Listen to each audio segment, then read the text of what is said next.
ఈ వీడియో గనుక నచ్చితే ఖచ్చితంగా లైక్ చేయండి.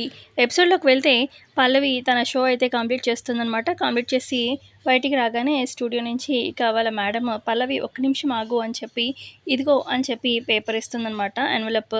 ఏంటి మేడం ఇది అని చెప్పి అడగగానే పల్లవి అప్పుడు నీ శాలరీ పల్లవి అనగానే శాలరీయా మేడం, థ్యాంక్ యూ మేడం అని చెప్పి శాలరీ తీసుకుంటుంది పల్లవి. అమ్మా ఈ నెల శాలరీ వచ్చింది చాలా హ్యాపీగా ఉంది అని చెప్పి ఇక ఇంటికి వస్తుందనమాట పల్లవి. ఇక ఇంటికి వచ్చాక ఇక డబ్బుల్ని ఒక దగ్గర పెట్టేస్తుంది పల్లవి. ఇక బామ్మొస్తుంది. మా పల్లవి వచ్చేసావా? ఎంత కంగారు పడ్డానో, ఎక్కడ చరణ్ గాని ఇంట్లో ఎవరైనా చూస్తారేమో అని అనగానే, బామ్మగారు మీరేం కంగారు పడకండి. నేనున్నాను కదా చూసుకుంటాను. అయినా నాకేమైనా కష్టం వస్తే మీరు ఎప్పుడు దేవతలాగా కాపాడుతూనే ఉన్నారు ప్రతిసారి. మొన్న కూడా మీరే కాపాడారు. కొంచెం మీరే నేను జాబ్ మరి చేసినంత కాలం కొంచెం మీరు సపోర్ట్ చేయాల్సిందే బామ్మగారు. చేస్తారనుకోండి అనగానే, మనవరాలా నీకు ఎక్కడ ఏమొస్తుందో కష్టమని బాధగా ఉంది పల్లవి. నీ జీవితం ఈ జాబ్ కోసం ఏమైపోతుందో అని భయంగా ఉంది ఒక్కొక్కసారి. నేను మీ మామయ్య అదే మాట్లాడుతున్నాము. ఏంటో సరేలేండి బామ్మగారు వెళ్ళి నిద్రపోండి లేట్ అయిందిగా అని చెప్పి పల్లవి అనడంతోని సరే అని చెప్పి ఇక బామ్మ వెళ్ళిపోతుంది. ఇక నెక్స్ట్ డే ఉదయాన్నే కొంచెం మూడీగా ఉంటుందన్నమాట ఉష. ఇక అప్పుడు పల్లవి వెళ్ళి సారీ ఉష, నేను కావాలని తొయ్యలేదు, అలా అవుతుందని అస్సలు ఎక్స్పెక్ట్ చేయలేదు. నేనేమి కావాలని గిఫ్ట్ పగిలిపోవాలి చందు తెచ్చింది అని నేను అస్సలు అనుకోలేదు ఉష, ఇలా అయిపోయింది అనుకోకుండా అని చెప్పి అనగానే, అయ్యో అక్క నాకు తెలుసు కదా నీ మనస్తత్వం ఏంటనేది. నువ్వేదో కావాలని పగలగొట్టావని నేనైతే అనలేదు కదక్క. కానీ చందు ఫస్ట్ టైం ఇచ్చాడు కదా పెళ్ళైన తర్వాత గిఫ్ట్, కొంచెం మెమరబుల్గా అంటే దాచుకుందాం అనుకున్నాను. కానీ అలా అయిపోయేసరికి సడన్గా బాధేసింది, ఏడుపొచ్చేసింది.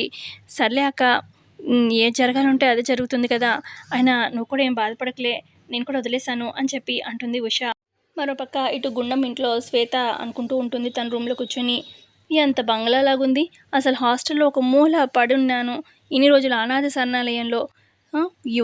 ఇప్పుడు నేను ఉన్న రూమ్లో 50 మందిని కుక్కు పెట్టేవాళ్ళు, కానీ ఇప్పుడు ఈ రూమ్లో మహారాణిలా ఉన్నాను. ఇంకొన్ని రోజులు ఆగితే ఏముంది, నేను వీళ్ళని దత్తత అయిపోయిన తర్వాత ఈ ఇంటికే మహారాణి అవుతాను, ఆస్తి మొత్తం నా గుప్పెట్లో ఉంటుంది. పాపం పిచ్చి వైష్ణవి, నేను మొత్తం ఆస్తంతా మళ్ళీ తనకు రాసిస్తాను అని చెప్పి పిచ్చి కలలు కంటుంది. నన్ను ఇక్కడికి తీసుకొచ్చి పెద్ద తప్పే చేసింది. త్వరలో తెలుస్తుందిలే ఆ వైష్ణవ్ కూడా నేనేంటనేది. అప్పుడు దాకా కొంచెం అణిగిమణి ఉన్నట్టే చెయ్యాలి అని చెప్పి అలా అనుకుంటూ ఉంటుంది శ్వేత. మరోపక్క ఇటు వైష్ణవి ఏమో ఎప్పుడెప్పుడు ఇక మంచి ముహూర్తం అని చెప్పి దత్తత అవుతుందా అన్నట్టుగా కలలు కంటూ ఉంటుంది. ఇటు పక్క పల్లవిని చూపిస్తారనమాట. ఇక పల్లవి ఏమో బయట వస్తుందనమాట, వాషింగ్ మిషన్ అది వేద్దామని చెప్పి. ఇక అప్పుడే అటువైపు డబ్బులు తీసుకొస్తుందనమాట పల్లవి. ఈ డబ్బులు ఎక్కడ దాయాలి, ఇంత డబ్బు కదా అన్నట్టుగా అనుకుంటూ ఉంటుంది. ఈలోపు అటు ఇక సుమలత, అక్షిత వీళ్ళు వస్తారనమాట. ఏంటంటే దీని చేతిలో ఇంత డబ్బులు, దీని పెద్ద సీన్ చేయాలి అని చెప్పి ఇక వస్తారనమాట ఇద్దరు. ఏంటి పల్లవి అంత డబ్బు ఏంటి నీ చేతుల్లో అని చెప్పి సుమలత అడుగుతూ ఉంటుంది. అది అత్తయ్య గారు అది అని చెప్పి పల్లవి తడబడుతూ కంగారు పడుతూ ఉంటుంది. ఇక సుమలత గట్టిగా వచ్చేసరికి ఇక అందరూ వస్తారనమాట ఫ్యామిలీ మెంబర్స్. చంటి, ఇటు చరణ్, బామ్మగారు, ప్రసాదరావు అందరూ వస్తారనమాట. ఉషా, చందు అందరూ వస్తారు. ఏమైంది మమ్మీ అనగానే, దీని చేతిలో చూడరా ఇంత డబ్బు అనగానే, అవును కదా ఏంటి పల్లవి ఇంత డబ్బు ఏంటి నీ దగ్గర, ఇంత డబ్బు అలా ఎలా అని చెప్పి చరణ్ కూడా షాకింగ్గా అడుగుతూ ఉంటాడు పల్లవిని. ఇక బామ్మ అయితే కంగారు పడిపోతూ ఉంటుంది, ప్రసాదరావు కూడా కంగారు పడతారనమాట. ఇప్పుడు ఏం చెప్పి పల్లవి తప్పించుకుంటుందా అని చెప్పి. ఇక పల్లవి పరిస్థితి ఏమవుతుంది, ఈ డబ్బు శాలరీ అనేది చెప్పలేదు కదా అని చెప్పి బామ్మ కంగారు పడిపోతూ ఉంటుంది. ఇక ఇటు సుమలత, ఏంటి పల్లవి అడుగుతున్నానుగా చెప్పవేంటి, ఇంత డబ్బులు ఎక్కడివి అని చెప్పి అడిగాను కదా అని చెప్పి అనగానే, అత్తగారిని అడుగుతున్నా కూడా నోరు విప్పడం లేదు, ఇంత అడుగుతున్న నోరు విప్పట్లేదు, దీన్ని బట్టి అర్థమవుతుంది కదరా దీని చేతిలో అంత డబ్బులు ఉన్నాయి, ఇదేదో కాని పని చేసే ఇంత డబ్బులు సంపాదించిందిరా, అర్థం అవ్వట్లేదా చరణ్ అని చెప్పి సుమలత అంటూ ఉంటే, అత్తయ్య గారు అని చెప్పి అడుగుతుందనమాట. అడుగుతుంది పల్లవి. ఏంటి రోషం వచ్చిందా, కాని పని అని అన్నానని, మరి నిజమే కదా, నేను అడుగుతున్నాను ఏమైనా చెప్తున్నావా, ఏమి చెప్పకపోతే ఇంక కాని పని అనే అనుకోవాలి కదా, ఇంత డబ్బు ఇంకా దేనికి వస్తుంది అని చెప్పి అనగానే, ఇక అక్షిత కూడా అవును అత్తయ్య గారు, లేకపోతే ఇదేమైనా జాబ్ చేస్తుందా ఏంటి ఇంత డబ్బు రావడానికి, ఏ అక్క ఇంత డబ్బు ఎక్కడిది, ఇంతమంది అడుగుతుంటే నోరు విప్పి చెప్పాలి కదా, చెప్పకపోతే ఏంటి, అటు అత్తయ్య గారు అడుగుతున్నారు, చరణ్ అడుగుతున్నాడు, ఈ నోరు విప్పవే, చెప్పు నీ దగ్గర ఆన్సర్ ఉంటే చెప్పు అని చెప్పి అంటూ ఉంటుంది అక్షిత. ఇక పల్లవి ఏం మాట్లాడదు. ఇక చరణ్ ఏమో, ఏంటి పల్లవి ఇంతమంది అడుగుతున్న నోరు విప్పి చెప్పవేంటి, నేను అడుగుతున్నాను కదా చెప్పు చెప్పు ఇంత డబ్బులు ఎక్కడివి, నిజం చెప్పావా లేదా చెప్పు అనగానే పల్లవి ఏం మాట్లాడదు. ఇకప్పుడు చరణ్, సరే పల్లవి, ఇంతగా అడుగుతున్నావు, ఇంతమంది అడుగుతున్నావు, నువ్వు చెప్పట్లేదు కాబట్టి నీకు సాయంత్రం వరకు టైం ఇస్తున్నాను. సాయంత్రం వరకు నిజం చెప్పలేదనుకో నా మీద ఒట్టే, అబద్ధం చెప్పడానికే లేదు అని చెప్పి అనగానే ఇక పల్లవి షాక్ అయిపోతుంది. ఇక బామ్మ కూడా ఇదేంటి వీడు ఒట్టేశాడు, ఇప్పుడు పల్లవి చెప్పాలి కదా అన్నట్టుగా అనుకుంటూ ఉంటుంది. ఇక ఇటు సుమలత, చూడు పల్లవి, నువ్వు ఏ జాబ్ చేసి ఈ డబ్బులు సంపాదిస్తున్నానని చెప్పావే అనుకో, అది కూడా నీకు ఆల్రెడీ చెప్పాను.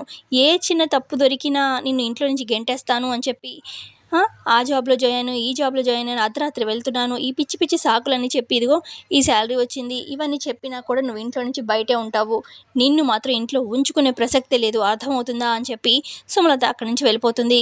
ఇక ఆ తర్వాత అందరూ వెళ్ళిపోగానే ఇక పల్లవి బాధపడుతూ ఉంటే ఇక బామ్మ, ప్రసాదరావు, ఇటు ఉష అక్కడుండి కొంచెం బాధపడకన్నట్టుగా చెప్తూ ఉంటాయి. మరోపక్క పల్లవి ఒకతే నించొని ఆలోచిస్తూ ఉంటుంది తన రూమ్లో. అప్పుడు బామ్మ వస్తుంది, ప్రసాదరావు కూడా వస్తారు. ఏం మా పల్లవి, ఏం చేయబోతున్నావు, ఏం ఆలోచించావు అనగానే, ఏం చేయాలో అర్థం కావట్లేదు బామ్మగారు, ఇక్కడ దాకా వచ్చింది ఈ డబ్బులు నేను జాబ్ చేసి సంపాదించానని చెప్పి ఆయనకి చెప్పేయచ్చు, చెప్పేద్దామని అనుకుంటే ఇటు చూస్తే అత్తయ్య గారు జాబ్ చేసినా కూడా నేను ఊరుకోను, సహించను, తప్పు చేసినట్టే ఇంట్లోంచి గెంటేస్తాను అంటున్నారు.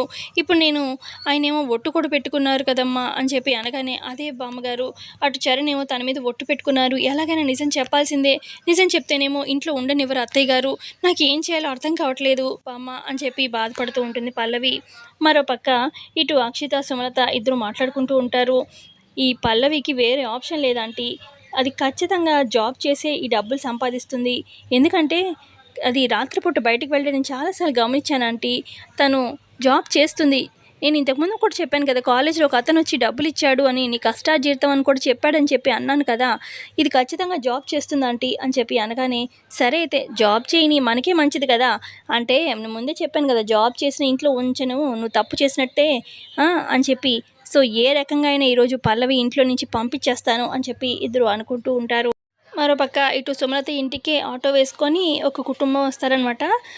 వాళ్ళ అమ్మ, నాన్న, కూతురు కూడా కొంచెం పెద్ద అమ్మాయిలాగే ఉంటుంది. ఇక ముగ్గురు వస్తారు. ఇదే నాన్న పల్లవి అక్క వాళ్ళ ఇల్లు అని చెప్పి ఇక వాళ్ళ అమ్మ నాన్నని ఆటోలో తీసుకొస్తుందనమాట. ఇక ఇంట్లోకి వస్తూ ఉంటారు. ఇక హాల్లో ఆల్రెడీ అక్షిత, సుమలత ఉంటారు. ఇక ఇదే పల్లవి అక్క ఈ ఇంట్లోనే ఉంటుందా అండి అని చెప్పి ఆ అమ్మాయి లోపలికి వచ్చి వాళ్ళ అమ్మ నాన్నతో అడుగుతూ ఉంటే, అవును పల్లవి ఇక్కడే ఉంటుంది అని చెప్పి సుమలత అంటూ ఉంటే, ఈ లోపల రూమ్లో ఉన్న ఇటు చరణ్ ఏమో బయటికి వెళ్ళి ఉంటాడనమాట. చరణ్ అక్కడ ఉండడు. ఇక చంటి, ప్రసాదరావు, ఇటు పల్లవి, బామ్మ వీళ్ళంతా వస్తారనమాట. ఉషా, చందు వీళ్ళంతా వస్తారు. ఇక అయ్యయ్యో ఈ అమ్మాయి ఇంటికే వచ్చేసిందే డైరెక్ట్గా అని చెప్పి పల్లవి చూస్తూ ఉంటుంది. నేను మీతో తర్వాత మాట్లాడతానండి అని చెప్పి పల్లవి అంటూ ఉంటే, అక్క నీకు థ్యాంక్స్ చెప్పడానికి వచ్చానక్క అని చెప్పి ఆ అమ్మాయి అంటంగానే, సరే ఓకే ఓకే ఓకే నేను మీతో తర్వాత మాట్లాడతాను, మీరు వెళ్ళండి అని చెప్పి పల్లవి అంటూ ఉంటే, అప్పుడు సుమలత, ఆగమ్మాయి ఎక్కడికి నువ్వు వెళ్ళేది, అసలు పల్లవి నీకు ఎలా తెలుసు అని చెప్పి సుమలత అంటూ ఉంటే, అది ఏమైందంటే పల్లవి అక్క నన్ను కాపాడిందండి అనగానే, పల్లవి నిన్ను కాపాడేదేంటి అని చెప్పి అక్షిత అడుగుతుంది. ఇక అప్పుడు చెప్పొద్దన్నట్టుగా పల్లవి చెప్తూ ఉన్నా ఇక అమ్మాయి ఫ్లోలో చెప్పేస్తుంది. అది నిన్న రాత్ర నేను బయట నుంచి వస్తుండగా కొంతమంది రౌడీలు నన్ను అడ్డుకున్నారండి, అప్పుడు పల్లవి అక్కే వాళ్ళని కొట్టి నన్ను కాపాడింది నిన్న నైట్ అని చెప్పి చెప్తూ ఉంటారనమాట వాళ్ళు. ఇక అప్పుడు అయ్యయ్యో చెప్పేసిందే ఈ అమ్మాయి అన్నట్టుగా చూస్తూ ఉంటుంది పల్లవి. సో ఇంతే అండి ఎపిసోడ్లో జరిగింది. ఎపిసోడ్ నచ్చితే ఖచ్చితంగా లైక్ చేయండి. Thanks for watching.